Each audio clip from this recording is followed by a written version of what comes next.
like, was that incompetence or is that corruption? And so, I mean, a lot of times they try and absolve themselves of like, when they sort of get caught or start to get caught for something corrupt, they'll be like, oh, don't look any further. We're just really stupid, But if you consider just like the massive amount of wealth transfer that's happened in the past 20 years to like the people at the very top, obviously, well, I think it's obvious, but I mean, that can't all have been because of incompetence.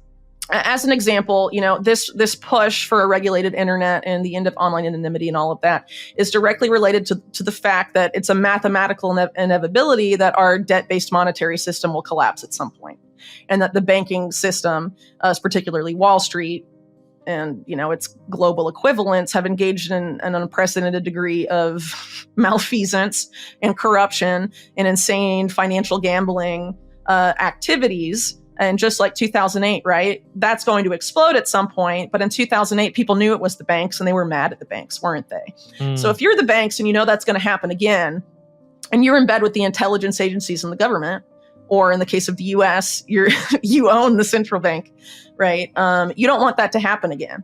So how do you find a way to blame somebody else for the financial system imploding? And when you bring the financial system back, what do these people, people like Jamie Dimon and all these top bankers, like, what is their ideal scenario for like money and how people interact with and use money? Well, being able to grift as much as you want and take as much as you want from the people under you without them knowing or complaining, because I mean, that's what they've been doing for decades, right? Wall Street. So they want to keep doing that. They don't want to change their behavior. So they want to find a way to be able to steal from the underclass as much as possible without the underclass complaining or revolting, and control how they spend their money, and control their financial and other behavior so that they can maintain their place on the top. So what we're having is the engineering of a neo-feudal society where you have the small upper class and then a massive underclass that the upper class can manipulate and control and, do whatever they want with as they see fit. And so that's what I think the ambition of a lot of these various initiatives we're seeing for unprecedented control and surveillance are aimed at. And the goal is to use technology, whether it's AI or any of these other emerging technologies, to be able to do that, because obviously there's so much more of us than there are of them. And so in order to scale what they want to scale, to be able to deal with the huge difference in size between their class and our class, they feel like, they need these emerging technologies. They need AI. And that's why I see AI as a largely negative thing, because the people that want to do this are the ones setting it up and programming it and deciding what its objectives are. The world as we know it is about to end, and more people need to be aware of it. That's the latest message out from Whitney Webb. Whitney Webb is an independent investigative journalist who covers intelligence, tech, surveillance, and Bitcoin. In her latest interview, Whitney breaks down why it's a mathematical certainty that because of debt, the current financial system is going to collapse. She uncovers the plan that governments and powerful institutions have in place to regulate and remove all privacy from not only the internet but also finance. She argues that the entrance of BlackRock into Bitcoin is not all that it seems, and it should be met with extreme scrutiny by Bitcoiners and investors. Make sure to stick around to the end of the video where Whitney breaks down how Bitcoin could be an answer to everything that is going on. Also guys, only a small percentage of my viewers are actually subscribed. If you enjoy finance content, consider subscribing or liking the video. It's free and you can always change your mind. Now here's Whitney Webb on what's really going on. Well, I definitely think it's probably, so think about what happened during COVID, and there were all these signals sent by powerful people that something greater than COVID would soon be upon us, whatever that is. So whether it's a giant war, another world war of that sorts, or, something else, COVID 2.0, what we saw during COVID, insane issues with inflation that persist, right?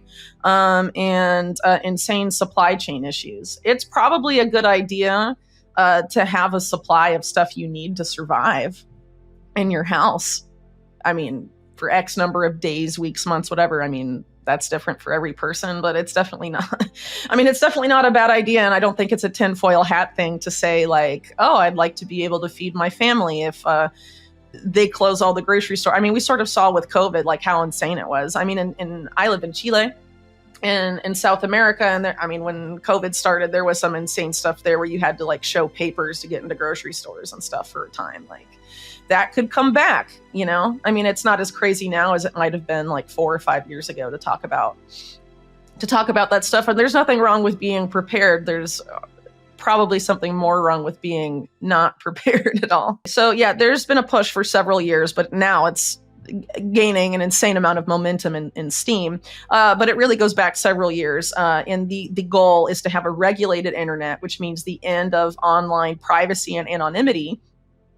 And they want to do this by having people link a government-issued ID to their internet access and internet activity. Who is they? So in the U.S., it's come from the government, but it's not.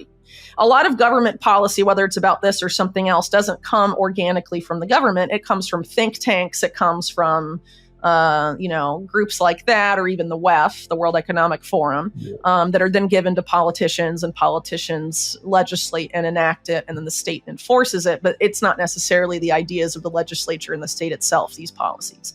And more often than not, these think tanks are funded by corporations and billionaires and all of these guys. And they also own the politicians, so it's really them creating the policy.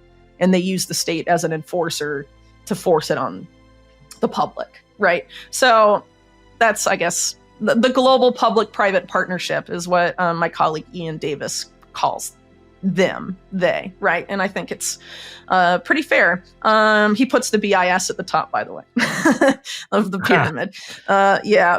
This policy, one of the earliest iterations of it, at least in the United States, was during the Obama administration. They called it a driver's license for the internet. The idea of, in order to access the internet, when you set up, internet connection at your house, the internet service provider links all of your internet traffic to your ID. And in doing so, the government and the signals intelligence arm or intelligence agency of the government then has access to not just everything you're posting and writing online, but also everything you read and consume online. And everything you buy. And everything you buy. Totally. I mean, this whole push is completely related to ending financial anonymity and financial privacy as well. It's a completely interrelated thing. And I've done pretty extensive deep dives on this going back to probably like 2021. Because it's very tied up with how they're likely to force this regulated internet on the populace. Because they're not just going to be like, let's do this now. I mean, people aren't going to go along with it. So they need some sort of event that gets people angry and afraid and panicking in order to stick it through. So basically, this is going to be folded into, I guess, what I would call as £1. That's all you need to start. Cyber Patriot Act. The Patriot Act being the legislation pushed through in the U.S. after September 11th, 2001. Right. A lot of which wasn't necessarily related to anything to do with 9/11, but was a huge power grab by the state taking advantage opportunistically of the panic after 9/11. So they need some sort of event like that to ram all this stuff through. But the plans have been on the books for a very long time, and it's not just the US, it's really everywhere. I mean, I think in the UK, you have something called like the Online Safety Bill. They have all these different excuses. Exactly. A lot of it, like the Online Safety Bill, they'll say, oh, it's about protecting children. But really, it's about ending encryption, which law enforcement in the UK and the US have been trying to do so hard for years and years and years. I mean, Bill Barr, who was Attorney General under Trump in the US, was like, that was his main policy goal, was to end encryption. And he talked about it all the time, but a lot of people didn't really pay attention, I guess. But in the UK, it's a similar push because, of course, as I'm sure you're aware, the UK national security state and the US national security state are very intertwined, specifically signals intelligence, the whole Five Eyes alliance, which is obviously includes more countries, but it's UK and US dominated, obviously. It's not like Australia and New Zealand are running the show. So in terms of what we're talking about with government, regulation of the internet and all of this, it's coming, right? We're already seeing the first signs of it here. There's an obvious push to censor more speech and link people's speech to their ID and have it more surveillable than ever before. Gutting encryption, why do they want to do that? So they can read everything that you say and all your transactions, follow them all. There's a similar effort in crypto and specifically with Bitcoin to criminalize mixers and criminalize any sort of service that affords you increased financial privacy. It's already started, but what I'm trying to say is that like where they want to take this, if anyone uses a mixer, they can go after you. That's what they want to set up. They don't want anyone to have financial privacy or online privacy anymore. And that's what part of this agenda about a regulated internet is. And it directly ties in with stuff like a central bank digital currency, at least what people are concerned about a CBDC for, which is the surveillance capability and the programmability aspect. It's all tied up with this effort to regulate the internet, which isn't really fair to say it's regulating the internet. It's more like taking complete control of the internet, a complete coup of the internet for unprecedented surveillance and control of people's online lives. At the same time that you have these same entities pushing for people to live their lives online as much as possible, as part of the fourth industrial revolution and all of this other stuff. Like we saw in the COVID era, we're locking down. You can't go out and do stuff in the physical world. You have to be online as much as possible. Education's online. Work is online. As much of your life as possible has to be online now because you can't go in person to the bank. You can't go in person to this. You should order your groceries through your phone and all of this stuff, So they're pushing us more and more into the digital realm and at the same time preparing to take more control of the digital realm than they have now by a significant degree. And that's not a coincidence. I'm sorry if you think that's coincidental. That's very naive of you. Well, okay, so obviously when you're talking about the powers that be, there's competing factions, right? Not all of them agree, but they agree about a lot of the stuff. And a lot of the way these people operate isn't that similar to how rulers operated hundreds of years ago. They want complete and control of money and political power and power more broadly, because then they can do whatever they want for themselves and have a double standard for themselves, but force other people to live a certain way to support their lifestyle, right? And essentially what we're seeing here is an effort to use technology to entrench that in unprecedented ways so that there's no more need to worry about the peasants revolting, right? I think that's ultimately what it comes down to. So as an example, this push for a regulated internet and the end of online anonymity and all of that is directly related to the fact that it's a mathematical inevitability that our debt-based monetary system will collapse at some point. And that the banking system, particularly Wall Street and its global equivalents, have engaged in an unprecedented degree of malfeasance and corruption and insane financial gambling activities. And just like 2008, right? That's going to explode at some point. But in 2008, people knew it was the banks and they were mad at the banks, weren't they? So if you're the banks and that's going to happen again, and you're in bed with the intelligence agencies and the government, or in the case of the US, you own the central bank, right? You don't want that to happen again. So how do you find a way to blame somebody else for the financial system imploding? Hey, it's Richard here. In this video, I'm going to show you how to start or even scale your existing. And when you bring the financial system back, what do these people, people like Jamie Dimon and all these top bankers, like what is their ideal scenario for money and how people interact with and use money? Well, being able to grift as much as you want and take as much as you want from the people under you without them knowing or complaining, because that's what they've been doing for decades, right? Wall Street. So they want to keep doing that. They don't want to change their behavior. So they want to find a way to be able to steal from the underclass as much as possible without the underclass complaining or revolting, and control how they spend their money and control their financial and other behavior so that they can maintain their place on the top. So what we're having is the engineering of a neo-feudal society where you have the small upper class and then a massive underclass that the upper class can manipulate and control and, you know, do whatever they want with as they see fit. And so that's what I think the ambition of a lot of these various initiatives we're seeing for unprecedented control and surveillance are aimed at. And the goal is to use technology, whether it's AI or any of these other emerging technologies, to be able to do that, because obviously there's so much more of us than there are of them.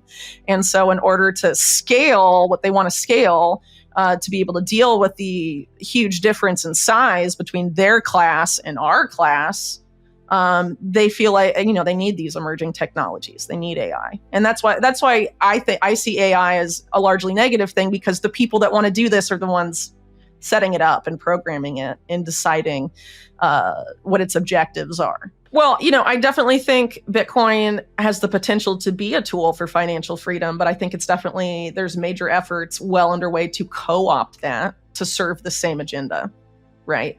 And so I think people in the Bitcoin space that want it to be a tool for financial freedom need to get wise to those efforts to co-opt and resist, because it's either a tool of financial freedom or it's not. You know what I mean? And so if you cede enough territory and let them like completely dollarize Bitcoin and turn it into like a tool of US empire to keep the dollar afloat and like, you know, keep dollar hegemony going forever and ever and ever, and, you know, are saying it's a flaw in Bitcoin that you like can't put dollars easily on Bitcoin and all of this. I mean, no, I mean, the whole point supposedly, right, of creating Bitcoin was to give Wall Street banks the middle finger and create something that had immutable sound monetary policy. Correct? Mm-hmm. Yeah. So if you allow them to co-opt it so it's not those things anymore, what are you left with? The same old world. Is it a tool of financial freedom, or is it just, has the promise of Bitcoin been hollowed out and replaced with Wall Street garbage? Is that what you think the issue there, like ETFs? Are you alluding to the ETFs? There's all sorts of things that are happening in Bitcoin right now that could be under that umbrella. But when you start to have people like BlackRock being like, you know what, we actually like Bitcoin now, that's a sign to pay attention. You know what I mean? Bitcoin is hope. So I think people need to, in the Bitcoin space, need to be very aware that there is a fight being had right now about the future of Bitcoin. And you have to decide which side you're on. Are you going to fight for Bitcoin to be a tool of financial freedom, or are you going to allow it to be co-opted by the powers that be that it was supposedly designed to resist them and, you know, be something they can't control? Are you going to give them control of it? I mean, the answer should be no to any Bitcoiner worth respecting, in my opinion. So there's Whitney Webb, who leaves us with much to ponder on about the state of the world and the future of finance and technology. Whitney, with her deep expertise in intelligence, tech, surveillance, and Bitcoin, has provided us with a critical analysis of the impending challenges facing our current financial system and the overarching influence of debt. Her insights into the strategies of governments and powerful institutions to regulate and invade privacy in both the digital and financial realms are a crucial reminder of the importance of staying informed and vigilant. Whitney's perspective on BlackRock's involvement in Bitcoin highlights the need for a cautious and discerning approach from investors and the Bitcoin community. Remember, staying informed is key in these dynamic times. If you value insights like Whitney's and want to keep abreast of the latest in finance, technology, and Bitcoin, consider subscribing to the channel. It's a simple, free step that ensures you won't miss out on valuable content. Liking the video also helps us reach more viewers and continue providing high-quality discussions. Anyway guys, hope you all enjoyed today's video and that provided you with some value. I'll see you all in the next one, and as always, all the best.